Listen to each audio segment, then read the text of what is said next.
Appreciate it. Welcome everyone. Good to be here. Just before we start, to introduce myself. So CFO of Horizon Power. Amongst my portfolio is corporate strategy and sustainability. So in discussions about whether you make a difference and get to net zero, I can make a direct difference, and I'm privileged to be able to do that. I brought sustainability into the CFO portfolio because I've got a passion for it, for getting us and leading our transition to net zero, but also our response to climate change. Just before I go on, I just want to acknowledge the traditional owners of the land that we're on, the Whadjuk people of the Noongar Nation, and their elders past, present and emerging. My journey here before I get onto Horizon Power, as Max highlighted. So, I'm New Zealander. I spent a lot of time overseas and here working in banking and consulting, in telecoms.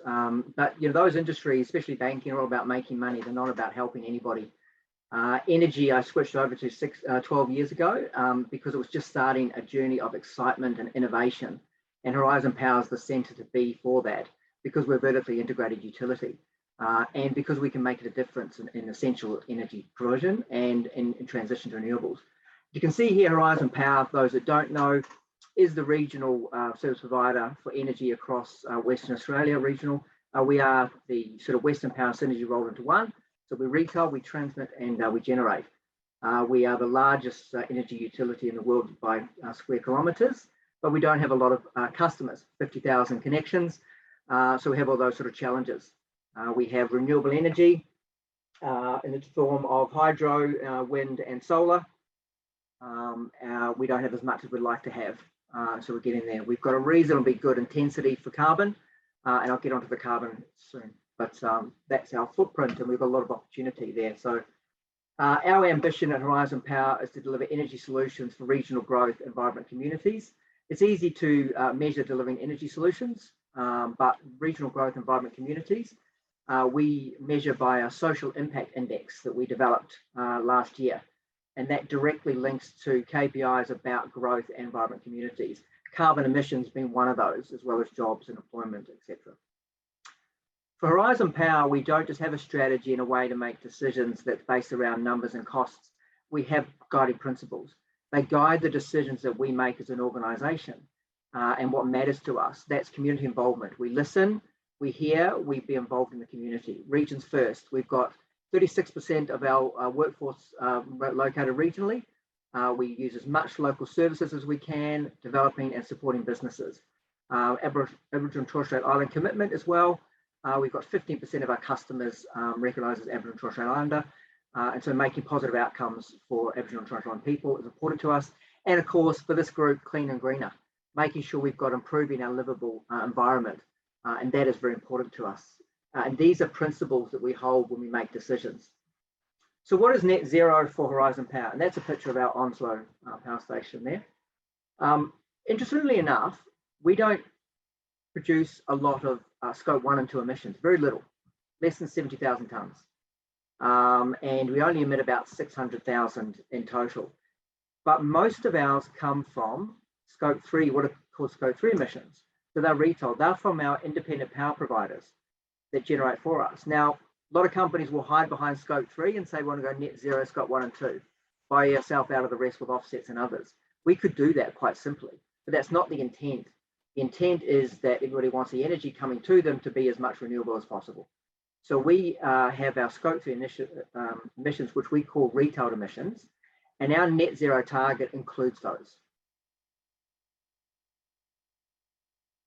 So how can we get to net zero? Talk about 100% of the communities 100% of the time. So this is a picture of the future microgrid effectively. And it's very much customer centric, and it's using customers and using the energy that they can produce from solar on their roofs, from batteries, as well as centralized solar and wind. There's, using available space like shade structures, having electric vehicles being part of the grid to sort of, utilize at night. A car at a 64 kilowatt battery is far better than a Tesla wall at 10 kilowatts. And it's not used generally at night, the car. So bringing that and incorporate that into the grid is really important. Hydrogen also plays a strong part. And I'll talk to the projects that we're doing with regards to that. We think that hydrogen is the fuel of vehicles, heavy haulage vehicles going forward, and having that there. So this is very much around the tariffs that we'll focus on that as well. Energy efficiency, community solar, community battery, all working effectively together to get that 100% renewable net zero grid. And now I'll go through the things that we are systematically doing to be able to achieve this outcome. And we've made progress in a large number of what's required to deliver this. And we see that in Onslow. So what are we doing? First of all, we have that customer at the center. We have an integrated resource planning process, which means we go out to all of our towns and communities and we say, here's what you've got as an energy source at the moment. What is it that you would like to see? Who wants to use their roof? Do you want community solar? How much of participation do you want in this? Do you want your wind turbines to be seen by the town or hidden? And that's very different and an interesting conversation, because some say, actually, I want to be known for being renewable. I want them to be visible. Others say, no, they're noisy, we don't want them there. So we incorporate the community in our solutions. Come back, refine those, present those, and then come in and say, here's what a new system looks like in the future. And the community is part of that. These are the projects that we have underway to get to that end result. Right, so we've got a Denham hydrogen project, which is effectively, we've got wind, solar, diesel backup, and producing green hydrogen as storage. So we think that the peak in the nighttime, long duration storage is about green hydrogen, but it's expensive and you've got to go through the process. One of the things that Horizon Power can do, because even though we don't produce a lot of emissions, we test a lot of technologies that others can use to then reduce emissions in other places. And so that project is key to creating that integrated microgrid that has that renewables component. And so Denham, we effectively will have a 100 kilowatt fuel cell. It really supports that sort of peak load for 100 households in the town, and is a proof to continue that journey. Esperance is where we're doing nearly 50% carbon emission reduction. That'll go live. It's going live now. The wind one, turbines will start turning in about a week's time. That's a 46% renewable, lowering emissions by 50%.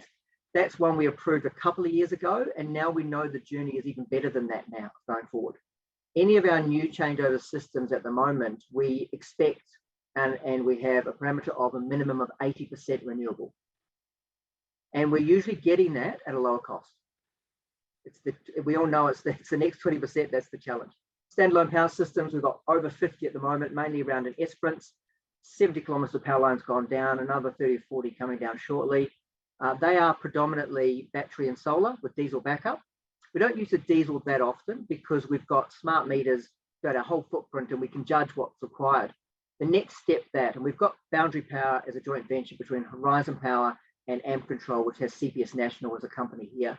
The next one is to replace that diesel with a green hydrogen storage solution. Whether that's a fuel cell or a hydrogen bromide battery, we're testing both of those. Again, we want a 100% renewable standalone power system. Derby battery LED street lights, that's around solar on the Shire, solar on the school, community battery, solar on the hospital, community battery, and LED street lights. So there's two projects in there, and also the East Kimberley, where we replace all the street lights with a lower carbon emission LED. Better for security, better for the community, and lower emissions. And we're starting to roll that out everywhere. So you're getting, again, lower emissions coming into that community, and that's part of that holistic future microgrid. Hydrogen hub and spoke is down at Esperance.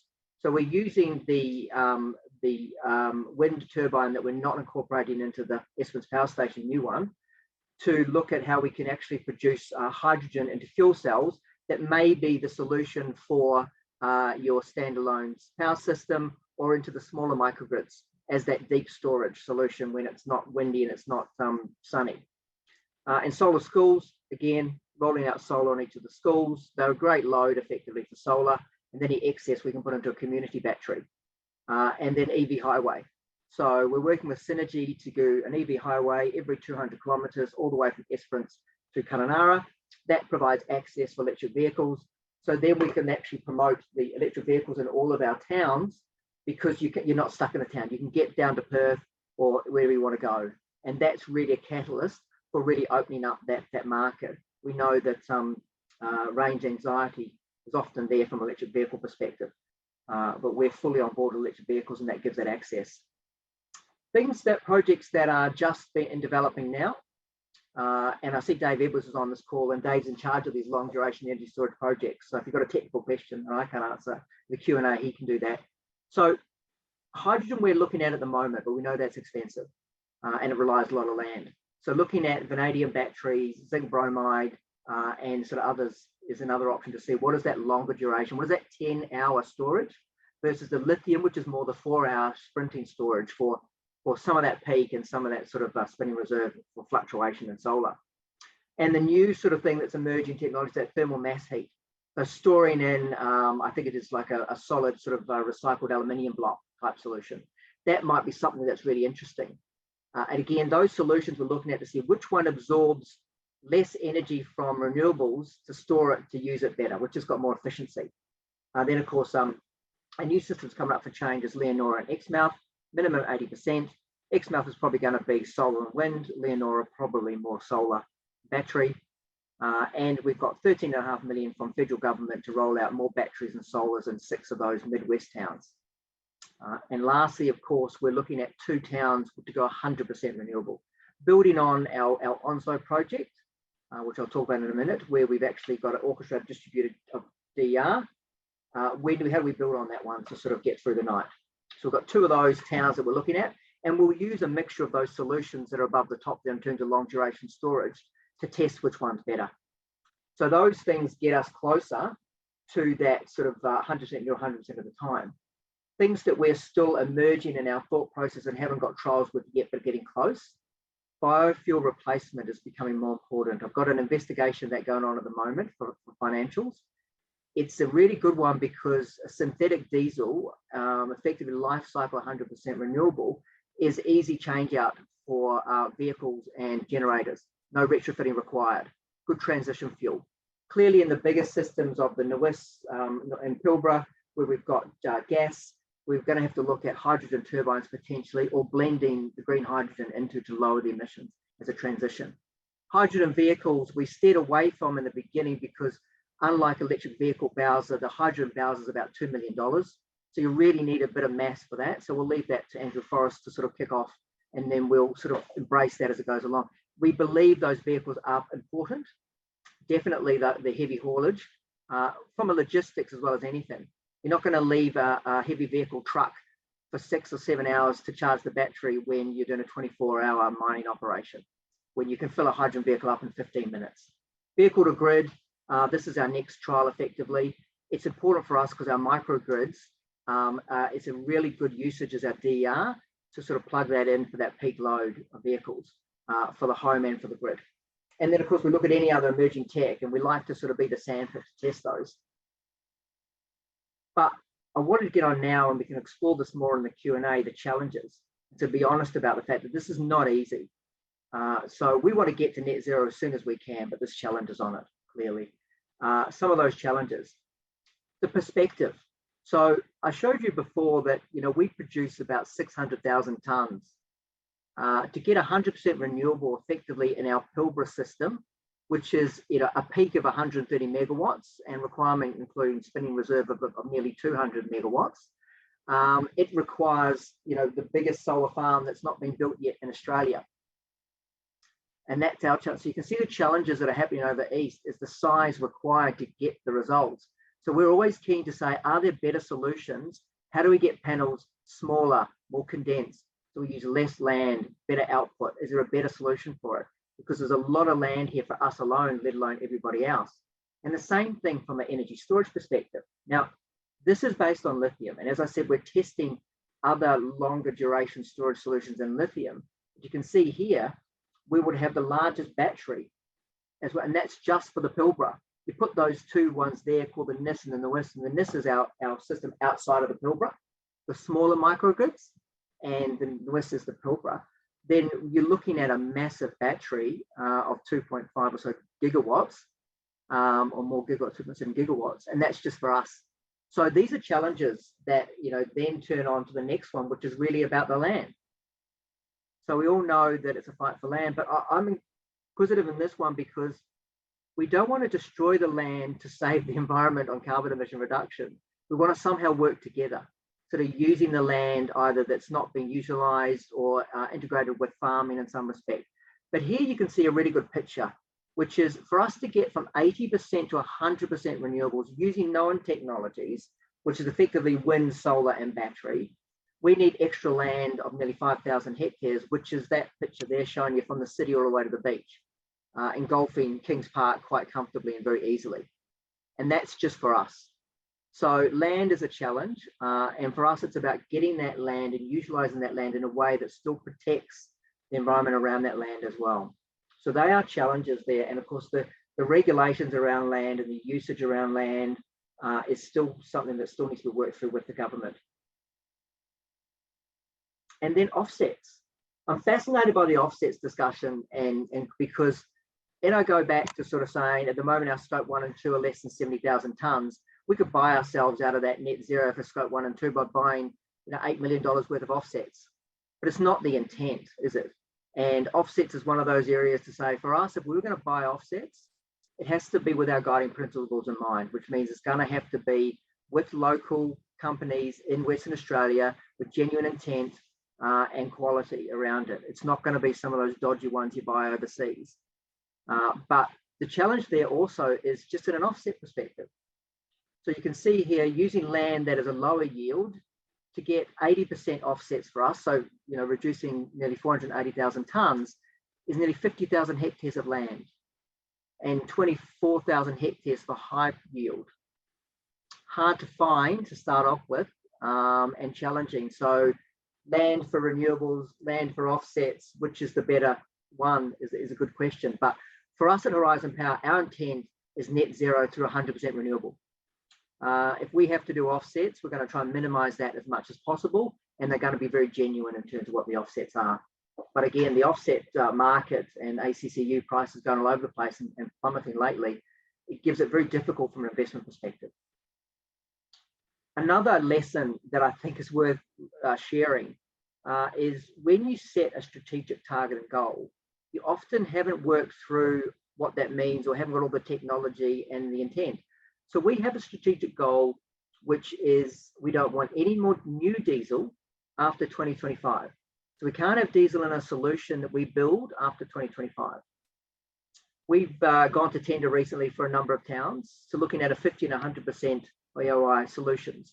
And we get responses back. And those solutions are between 50 and 90% renewables. And as I said before, we're getting 80% renewables at a price lower than what we pay today.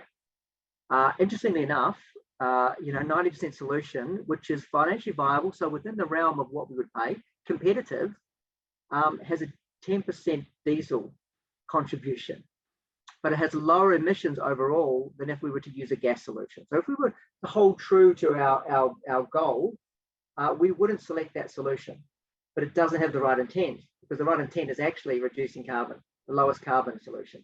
So when we now refresh our strategy, we're making sure we set the right goal. And this is all because it evolves. This whole area is evolving of what are the right solutions and the right goals. And I think that's just something to share in the intent.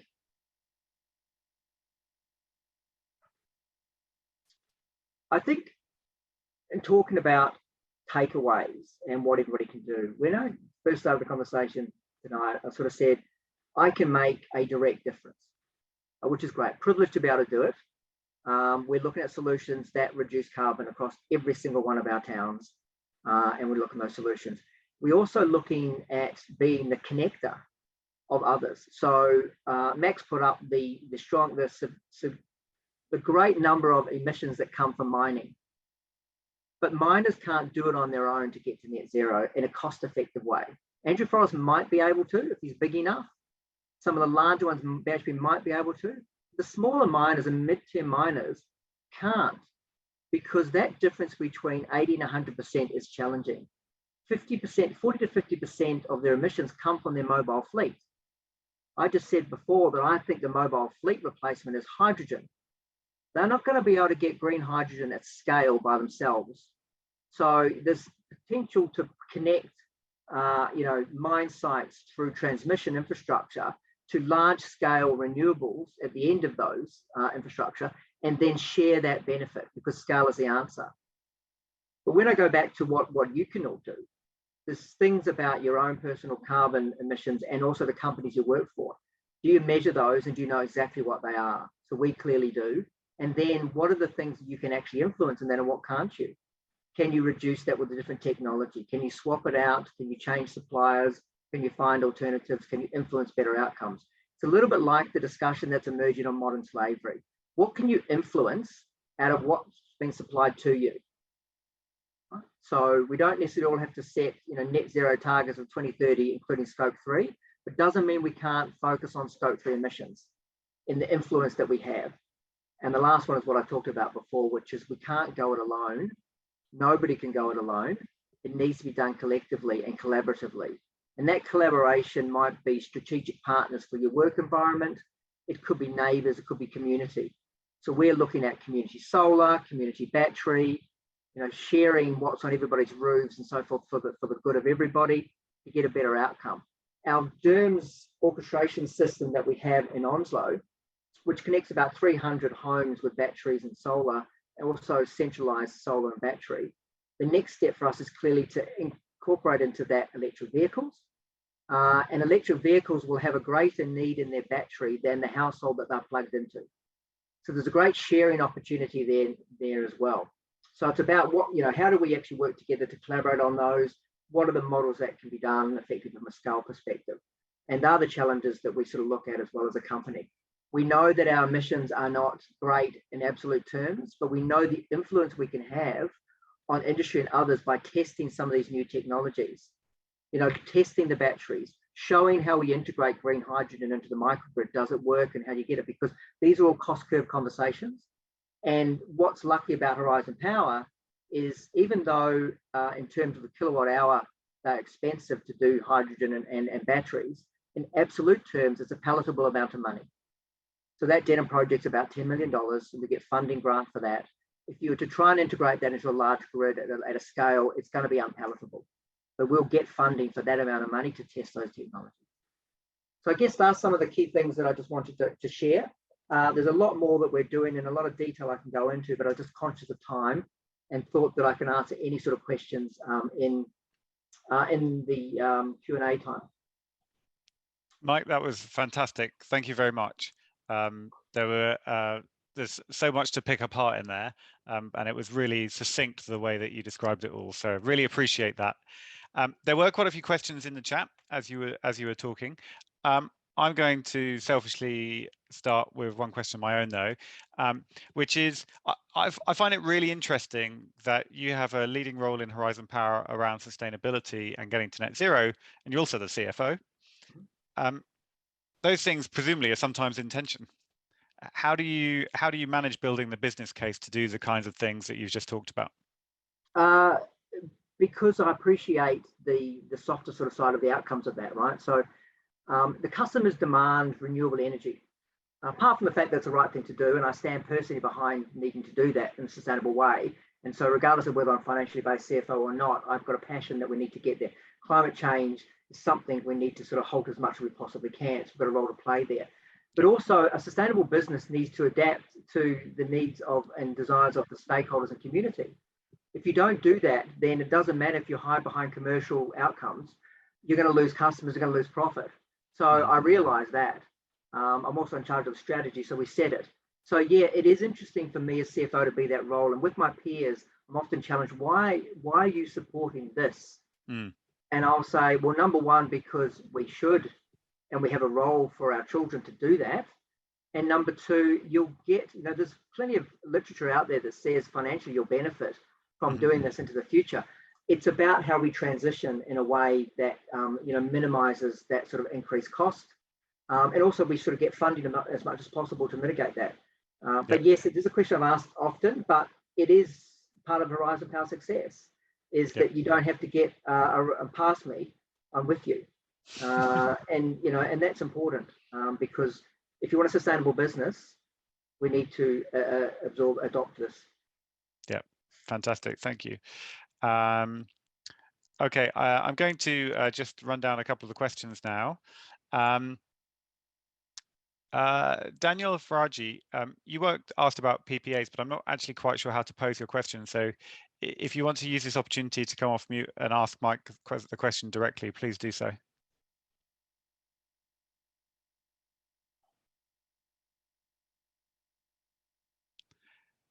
Daniel's question, Mike, was, could you let us know about PPA recommendation by Horizon? But I'm not, unless that's a specific Horizon product or something that he's referring to. A PPA is a power purchase agreement.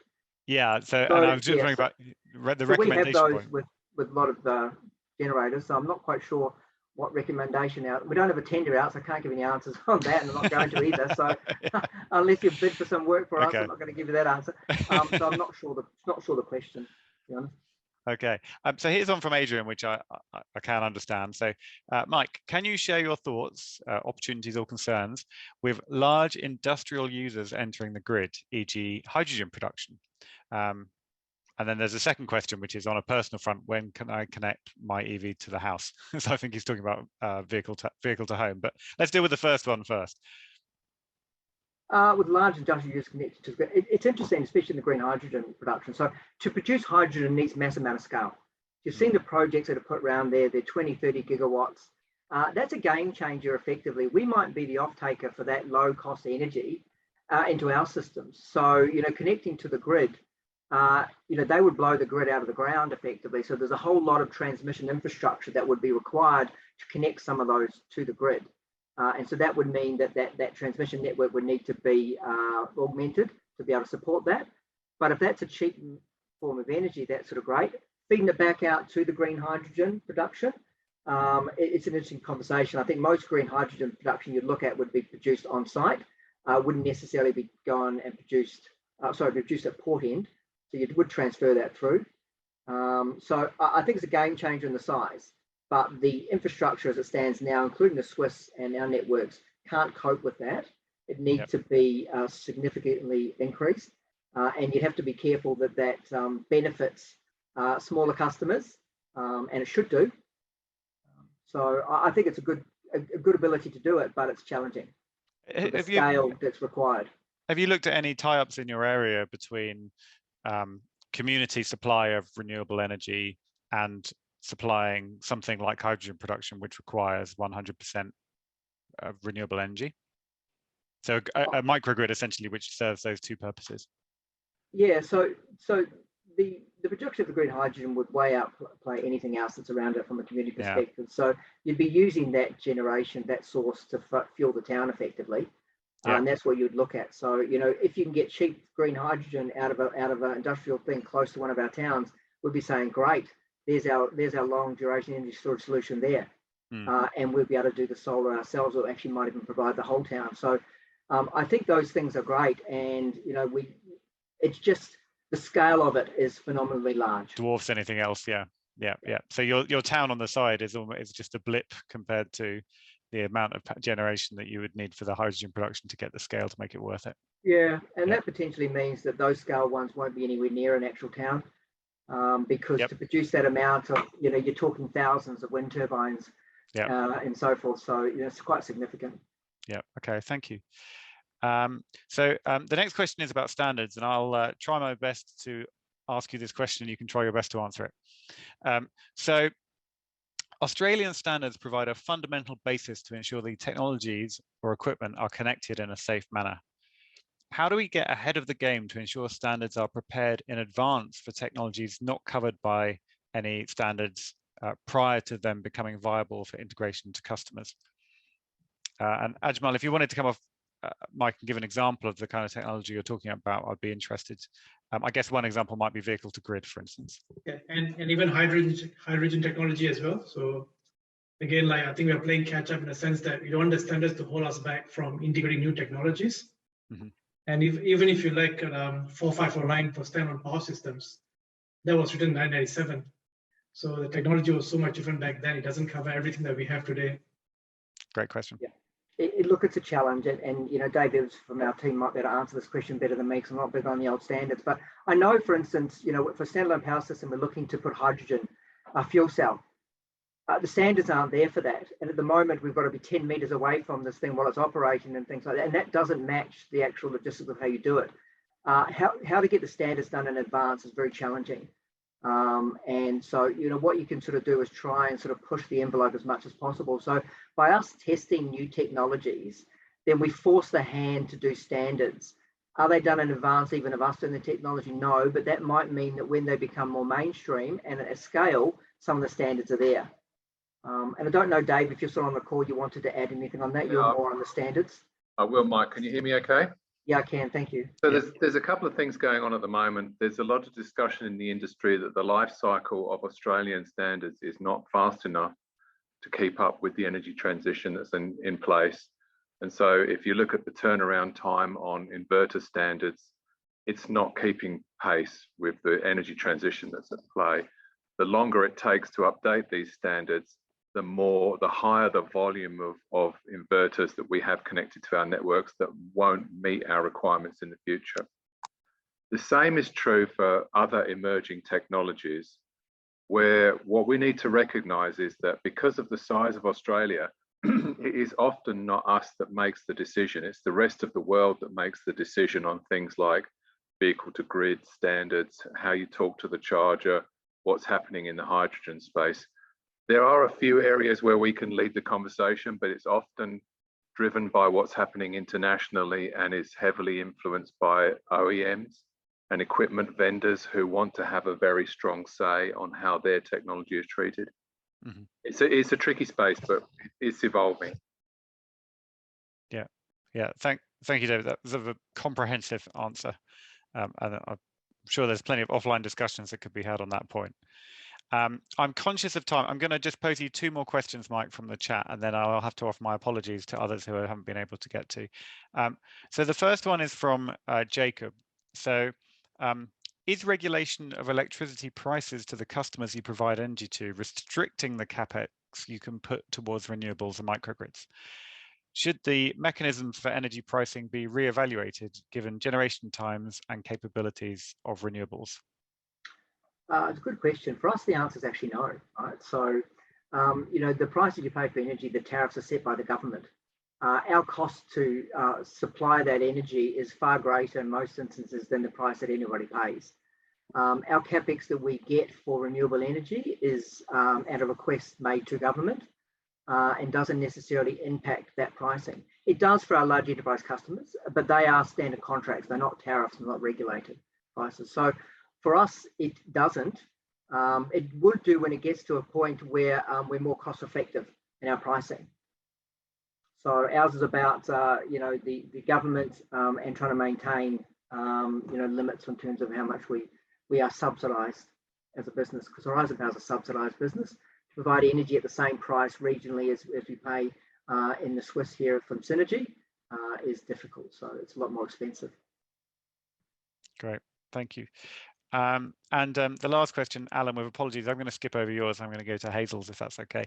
So Hazel says, as a residential customer, where can I start as a residential customer to add wind renewable energy to my home? Presumably she doesn't mean a wind turbine on your roof, but you can clarify that, Hazel.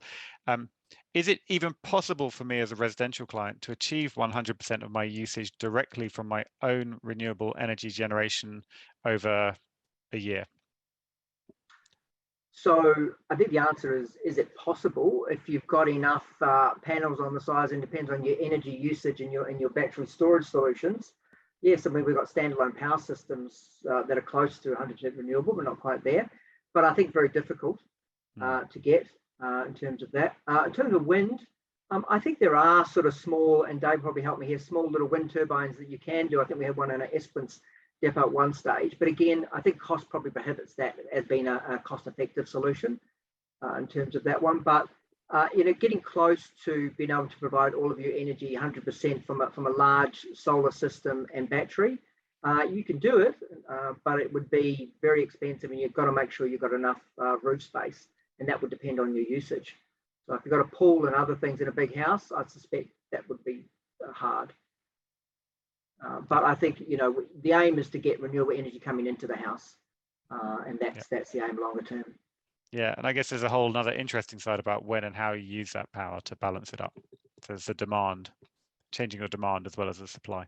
Yeah, you've got to allow for the time. Like I know there's some studies over east that says that you've got to be able to allow for a cloudy 2 weeks of bad weather, and that's hard. And in the NEM, for instance, you'd need, I think they said 6 or so snowy hydro batteries, effectively pumped hydro batteries, to be able to do that, and that's a challenge. So, yeah, and it also depends on where you live.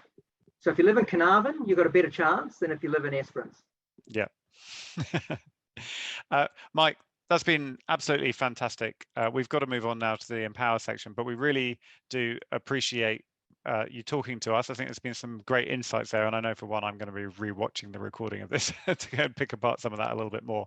So you've had a long day on Team Schools, and it's time to say goodbye to you. But thank you very much. I do encourage everyone else to stick around for this section. We always have a good discussion facilitated by Steve. But thank you, Mike. Great, thanks, Max. Thanks, everyone. See ya.